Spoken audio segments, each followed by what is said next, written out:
चढ़ावा चोरी को देखते हुए ट्रस्ट ने पैसों की गिनती की प्रक्रिया में अहम बदलाव कर दिया है। देखिए कैसे पहले होती थी गिनती और अब बदलाव के बाद गिनती किस तरीके से की जा रही है।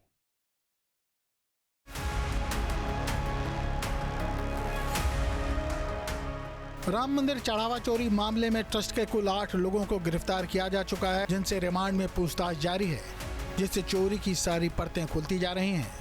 आरोपी अविनाश शुक्ला ने पुलिस को बड़ी जानकारी दी कि पैसों का हेरफेर कहां होता था और फिर कैसे बंटवारा होता था। अविनाश शुक्ला ने बताया कि 14 परिक्रमा मार्ग के निकट पैसों की बंदरबांट होती थी। मास्टरमाइंड अविनाश शुक्ला ने पुलिस को वो जगह दिखाई जिस स्थल पर पैसों का बंटवारा होता था। इसके अलावा अविनाश शुक्ला ने पुलिस को बताया कि यहाँ कुछ कीमती वस्तुएं छिपाकर भी रखी गई हैं। 45 दिन की सीसीटीवी रिकॉर्डिंग से ये बात साफ हो गई कि चोरी वाला गैंग बेहद शातिर था। दान चोरी मामले में जांच जैसे जैसे आगे बढ़ रही है, इस पूरे मामले में नए और चौंकाने वाले खुलासे हो रहे हैं। 45 दिनों की जो सीसीटीवी रिकॉर्डिंग है, उससे एक बात तो बिल्कुल साफ हो गई है कि चोरी वाला गैंग बेहद शातिर था। वो नोट उड़ाने के साथ साथ अपने बचाव के लिए भी प्लानिंग में लगा हुआ था। हालांकि अब जांच टीम इस बात में जुटी हुई है ये पता लगाने के लिए कि ये खेल कब से शुरू हुआ और इसमें कुल कितने किरदार शामिल हैं। आरोप के मुताबिक पैसों की गिनती करने वालों की संख्या करीब 50 थी, जिनमें से कुछ लोग कैमरे के सामने खड़े होकर उसकी स्क्रीन ब्लैक कर देते थे और कुछ लोग नोटों की गड्डियों को अपने कपड़ों और मोजों में छुपा लेते थे। अभी तक की जांच में सामने आया कि अविनाश शुक्ला को चोरी किए गए पैसों को अयोध्या से बाहर ले जाने की जिम्मेदारी दी गई थी। अविनाश शुक्ला को चुराए गए पैसों को अलग तरीके से छुपाने के लिए दिया जाता था। हफ्ते में एक दिन चुराए गए पूरे पैसों की काउंटिंग होती थी। ये काउंटिंग भी अयोध्या में न होकर जिले से बाहर की जाती थी। बाद में इन नोटों की बंदरबांट होती थी। जांच के दौरान कई ऐसे फुटेज मिले हैं जिसमें ये बात साफ तौर पर देखी जा रही है कि जब वहां पर गिनती होती थी गिनती कक्ष में, तो कई ऐसे कर्मचारी थे जो जानबूझकर सीसीटीवी कैमरों के सामने आ जाते थे ताकि जो चोरी के नोटों के बंडल थे उनको छिपाया जा सके। हालांकि वे इस बात से अनजान थे कि वहां पर सीसीटीवी कैमरों के अलावा कई हिडन कैमरे भी लगे थे और आखिर उनकी चोरी उन्हीं हिडन कैमरे के जरिए पकड़ी गई। राम मंदिर में दान की गई रकम में हेराफेरी के मामलों के बाद मंदिर प्रशासन ने नोटों की गिनती की व्यवस्था में बड़े और कड़े बदलाव किए हैं।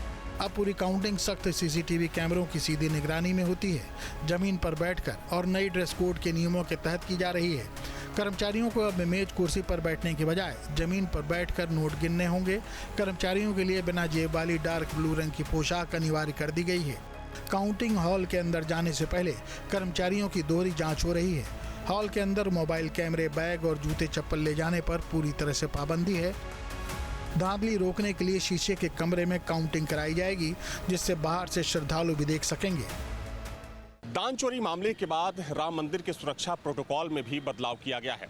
दरअसल पहले मंदिर के अंदर ट्रस्ट से जुड़े जो पदाधिकारी थे, कर्मचारी थे या फिर जो उनके विश्वास पात्र थे, उनकी कोई चेकिंग नहीं होती थी। लेकिन जिस तरीके से ट्रस्ट के ऊपर आरोप लगे हैं, उसके बाद मंदिर के सुरक्षा प्रोटोकॉल में बदलाव किया गया है और अब मंदिर के अंदर जो तमाम ट्रस्ट के पदाधिकारी हैं या कोई भी बड़ा पदाधिकारी हो, छोटा पदाधिकारी हो या फिर जो ट्रस्ट के कर्मचारी हैं या फिर जो उनके विश्वास पात्र हैं, उनकी भी अब चेकिंग शुरू हो चुकी है। ख़ास तौर पर उस एरिया में जहां पर दान पात्र रखे जाते हैं, जहां पर दान पात्रों की गिनती की जाती है, यानी कि जहां पर गिनती कक्ष हैं। बताया जा रहा है कि जो सीसीटीवी कैमरे हैं और जो हिडन कैमरे हैं, उनकी भी संख्या बढ़ा दी गई है ताकि जो सुरक्षा व्यवस्था है उसको और कड़ी की जा सके। क्योंकि देखिए सबसे महत्वपूर्ण चीज़ ये है कि जहां पर चोरी हुई, जो चोरी पकड़ी गई सीसीटीवी कैमरों की मदद से, हिडन कैमरों की मदद से, वो गिनती कक्ष के आसपास ही चोरी पकड़ी गई है। तो जाहिर सी बात है कि अब चूँकि प्रशासन जो है